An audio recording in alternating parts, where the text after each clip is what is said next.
The way medical school curriculum is designed, it makes it feel as if you can't just be done studying even if you spend your whole waking hours studying, because there's always more to do. But I definitely don't want to spend my whole waking hours studying. I want to be able to do things outside academics. So it became very important for me to learn how to study with speed without compromising on my understanding and retention of the material. Looking back now, I can see how better I've gotten in studying faster and retaining information even more by studying for a shorter period of time. And I attribute this exclusively to these 5 rules I follow when studying. If you can follow these 5 rules strictly, I can assure you that you are going to spend less time studying without reducing or sacrificing the comprehension of your material. Because these rules are not just the conventional speed reading techniques, but they are very slight variation you can make to your studying that is going to cut out irrelevant time you waste that you don't even pay attention to. You're welcome back to the channel. If you are new here, I'm Walt. I'm a second year medical student of UI, and on this channel we share things that make us grow as students. So feel free to join the community. That said, we can move straight into the video. So let's talk about the 5 rules to follow to reduce your study time and increase your study efficiency. Rule number 1, never sit on your study desk without planning what you need to study. I notice this all the time because at almost all time I usually have more than one thing to study. But any day I fail to plan ahead what to study, by the time I get to my study desk, I will start bothering on what to study. Then I waste so much time deciding which to study and which not to study. And not just that, by the time you eventually pick one to study, you've given your subconscious mind something to worry about. Your subconscious might keep worrying, oh, am I studying the best thing I should be studying now? And this reduces your focus, it reduces your attention, and it makes you study slower. First, you've wasted time figuring out which to study, and secondly, your mind is distracted from what you are studying. And before you know it, you will just, when you study one thing and you are not even done studying, you will drop it, pick up the next, and you eventually get nothing done. So the best thing to do is, if you like using to-do list is a very good thing. And if you don't like it, just ahead of studying, just in your head, know what you want to study, know the exact topic in the exact subject you want to study, or the exact segment you want to study in a particular period of time. You know that when you want to study, just get to your study desk, go straight to studying without wasting time on what to study or what not to study. Rule number 2, always give yourself limited time. According to Parkinson's law, work expands to fill the time allotted for it. And this is very true. We observe this all the time. For example, you have an assignment to do and you gave yourself the whole day to do this assignment. What you find yourself doing is spending time on irrelevant things because you have more time to study. But if you give yourself limited time, you are going to just, within that limited time, you are going to have that sense of urgency and you are going to get your material covered in the shorter time. But this one, if you don't use it well, you end up frustrating yourself. If you give yourself too little time to complete a material, know it is unrealistic. Then, in the process, you'll be focusing on completing the material in that short time, and this keeps you distracted and it ruins everything altogether. So you have to strike the balance between picking the time that is not too much and the time that is not too little to complete your work. And another thing I need to say is that sometimes it is fine to spend more time on a material than you plan to.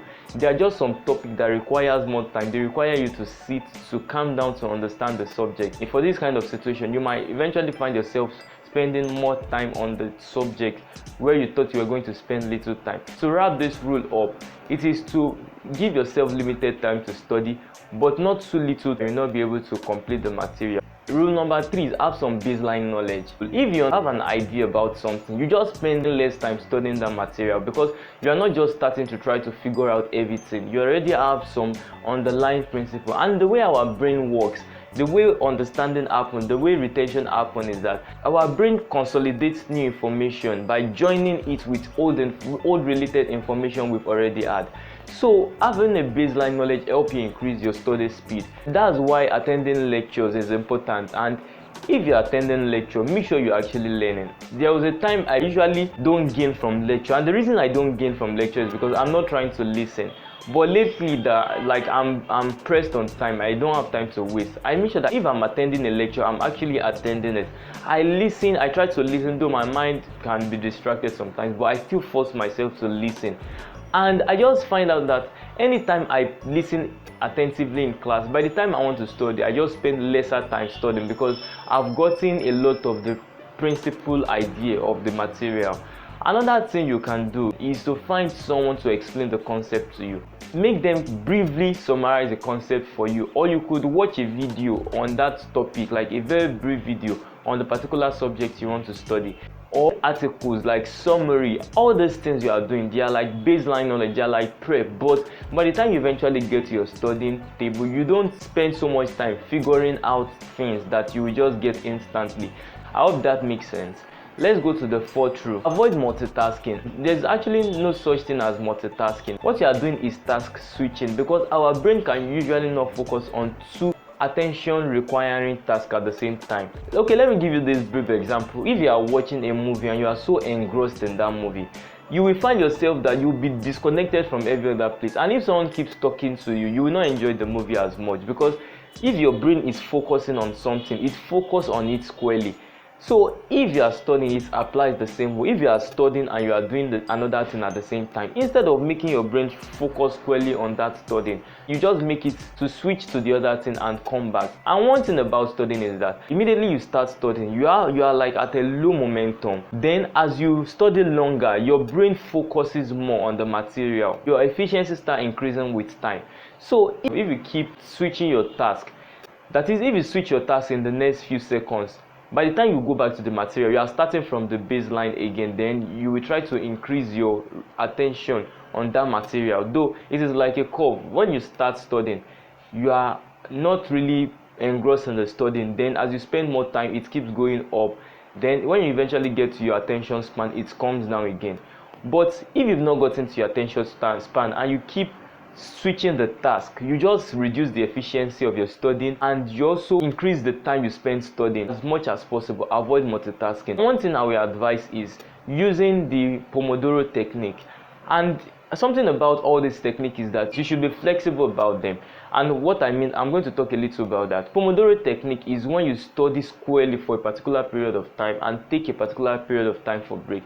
Now let's take for example, you love chatting and you need to study. Why don't you just study squarely for 40 minutes? And after that 40 minutes, you will spend the next 10 minutes chatting or watching video without feeling guilty about that. Instead of watching your video and reading simultaneously, as you are watching the video, you are feeling guilty about leaving your studying. You are not doing the studying effectively. You are not enjoying what you are doing. You are not enjoying your video properly. So think about it. It's better to just focus squarely on one, and during your break, focus squarely on enjoyment. During the break, do not read. And the reason why I said you should not be too strict about technique is that I also use Pomodoro technique, but I'm not strict with it. Sometimes I just have so much energy that I can study for 1 hour at a stretch. I can just be on my study table studying for over 1 hour at a stretch without getting tired. But sometimes if I study like 30 minutes, I have like exhausted my attention span, and I have to take break in between.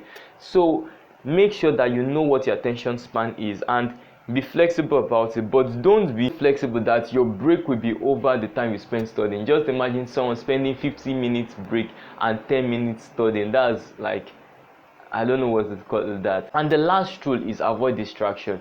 This is very related to the previous rule, avoid multitasking. So distraction is a form of multitasking. Let me give you some rules to give yourself. If I'm studying in the library, I try not to sit by the door. And if I'm going to sit by the door, I try not to face the entrance. So if you are going to the library, try to sit in a position where you will not see people going in and going out. More preferably, face the wall. You are not going to be distracted. Another thing is, try to not study where your phone is. If you are going to be studying, just keep your phone in another room, or do not take your phone to the library, because phone is like the biggest distraction. Try to get rid of your phone in your study area. And something about all this, your phone, you are like addicted to it, or not just your phone, many things you are addicted to, but keeping these things out of sight just keeps it out of mind. If your phone is right in front of you and you are studying, then you will remember that, oh, there's a chat I need to respond to. And responding to one chat, another one pops up, then you eventually spend the whole day replying to chat and reading simultaneously, which is very less effective. So one thing to do is to take your phone away from your study arena, study zone, and keep it out of sight, or give it to your friend if you can't be disciplined enough. But if you need to use your phone, for example, I use my phone to study many times. I use it to check dictionary when studying. I use it to browse things I don't understand from my study material. So for this kind of scenario, I usually, for my social media notification, I've turned everything off to silence. So even if I'm getting a WhatsApp message or a Facebook message or an Instagram notification, it usually doesn't pop up on my notification and it doesn't make any sound. So all these minor things, they are just minor things that if you incorporate together, I assure you that you're going to spend less time studying. And not just spending less time studying, you are going to get more effective studying done. And that's all for today's video. If you found this video helpful, if you enjoyed watching it, make sure you give it a thumbs up. If you are not yet subscribed to the channel, please consider doing so. It is going to help this channel grow. Thank you for watching, and I will see you in the next one.